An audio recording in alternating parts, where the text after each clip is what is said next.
Hi అండి, మీకు ఈ విషయం తెలుసా? క్రెడ్ యాప్లో మనం డిజిటల్ గోల్డ్ కొనొచ్చు, అమ్మొచ్చు అండ్ ఫిజికల్ గోల్డ్ కూడా కన్వర్ట్ చేసుకోవచ్చు. ఇలా రీసెంట్గా క్రెడ్ యాప్లో డిజిటల్ గోల్డ్ పర్చేస్ చేసాము. అది మన వ్యాలెట్లో స్టోర్ అవుతుంది సేఫ్గా. దాన్ని మేము ఫిజికల్ గోల్డ్గా కన్వర్ట్ చేసేసుకొని ఇలా 0.5 గ్రామ్స్ కాయిన్ తీసుకున్నాము. ఇక్కడ మనకి 0.1 గ్రామ్ నుంచి 20 గ్రామ్స్ వరకు కాయిన్స్ అవైలబుల్గా ఉంటాయి క్రెడ్ యాప్లో.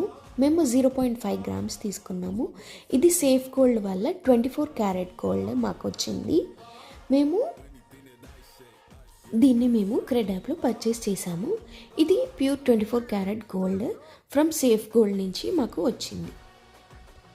ఒక ఇంపార్టెంట్ విషయం ఏంటంటే ఆర్బీఐ మరియు ఎస్ఈబిఐ డిజిటల్ గోల్డ్ని రెగ్యులేట్ చేయరు.